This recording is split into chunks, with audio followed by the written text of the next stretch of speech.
के बाद दिवाली के आसपास का टाइम था, बाहर कोई एक महिला पेंटिंग्स बेच रही थी। क्या बेच रही थी? राजकुमारी को पता चला कि अच्छी पेंटिंग्स बेची जा रही है। राजकुमारी ने कहा बुलाओ भाई महिला को। महिला अंदर आई तो उसको पूछा भाई दिखा पेंटिंग्स, तो उसने पेंटिंग दिखाई। राजकुमारी ने खूब सारी पेंटिंग खरीदी, राम जी की, कृष्ण जी की, शिव जी की, पार्वती जी की, हिंदू देवी देवताओं की, थोड़ी हिंदू राजाओं की, राणा सांगा, राणा कुंभा, राणा प्रताप, पृथ्वीराज चौहान, हमीरदेव चौहान।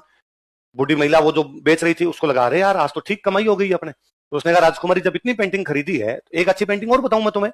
उसने कहा हाँ बताओ, और उसने एक बड़ी सी पेंटिंग दिखाई, ये और खरीद लो तुम। तो राजकुमारी ने कहा है कौन ये? तो उसने कहा अरे तुम इनको नहीं जानती, ये औरंगजेब है। कौन है? दिल्ली का बादशाह औरंगजेब। वो महिला दिल्ली से आई थी। राजकुमारी ने कहा हाँ ये भी थे दो पेंटिंग। वो भी ली, सारी पेंटिंग के रुपए दिए। फिर उसको कहा 2 मिनट बैठ यहाँ पे।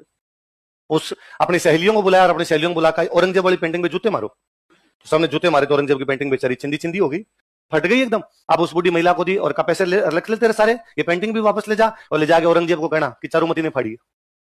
वो महिला गई, उसने जाके औरंगजेब कहा कि बादशाह मैं तो क्या ही बताऊं तेरे को, एक लड़की ने तेरे पोस्टर के टोटे टोटे कर दिए और तेरे को क्या गालियां निकाली है मैं तो बता भी। औरंगजेब ने कहा इतनी औकात। औरंगजेब ने हाथों हाथ किशनगढ़ की लैंडलाइन पर फोन मिलाया कि मैं चारुमती से शादी करना चाहता हूँ। किशनगढ़ वालों की क्या औकात औरंगजेब को मना करे। उन्होंने कहा सर आओ से 2 दिन पहले मिस कॉल देना, टेंट लगा के तैयार रखेंगे हम। ये बात चारुमती को पता चली कि मेरे घर वाले मेरी शादी किससे कर रहे हैं। उसने अपने भाई को बुला, तो ऐसे कैसे कर सकते हो, और मेरी शादी औरंगजेब से नहीं कर सकते, किससे पूछ के तुमने तय किया? भाई ने कहा भाई तूने किससे पूछ के पोस्टर फाड़े थे, मेरे रक्षा के लिए लड़ते हुए मार जाओ। उसने कहा सुन तो सही, दिक्कत यह है कि यदि औरंगजेब ने युद्ध किया और हम सब लड़ते हुए मारे गए तो औरंगजेब जनता की लड़कियां उठा के ले जाएगा। इन जनता की लड़कियों को बचाने के लिए तेरी एक की शादी करनी पड़ेगी। राजा का पहला धर्म जनता को बचाना है, उसके लिए तेरी शादी करनी पड़ेगी तो हम करेंगे।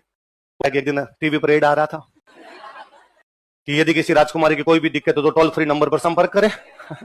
उसने राज सिंह जी के नई जियो सिम के नंबर कबाड़े कहीं से और टोल फ्री नंबर पर कांटेक्ट किया उनके। जिस प्रकार भगवान कृष्ण जरासंध के खिलाफ रुक्मणी को लेकर चले गए थे, किसको लेकर चले गए? भगवान कृष्ण की जो पटरानी थी रुक्मणी, उनका हरण करके लेके गए थे भगवान कृष्ण जरासंध के खिलाफ। उसी प्रकार आप आइए और मुझे भी हरण करके ले जाइए और मेरे से शादी कर लीजिए। अब टोल फ्री नंबर पर ऐसे मैसेज आते रहते हैं भाई साहब। राज सिंह जी के पास भी ऐसे मैसेज आते रहते थे। राज सिंह जी ने पहले डीपी चेक की। उनका ठीक है ना, ब्याह तो किया जा सकता है। तो राज सिंह जी ने हाथों हाथ भेजा कि डन, तुम तो मुझे भेज दो, ब्याह कब है बाकी मैं देख लूंगा।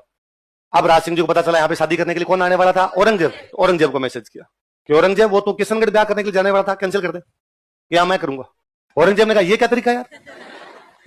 तो राज सिंह का अब मैंने डीपी देख ली, अब तो मैं ही करूंगा और किसी को करने। तो औरंगजेब ने कहा फिर लड़ाई होगी। उसने कहा डन, लड़ाई हो जाएगी कोई बात नहीं। बाकायदा शादी वाले दिन मेवाड़ वालों की सेना गई। राज सिंह ने मेवाड़ की सेना को कहा कि औरंगजेब को अजमेर में रोकना है। कहां रोकना है?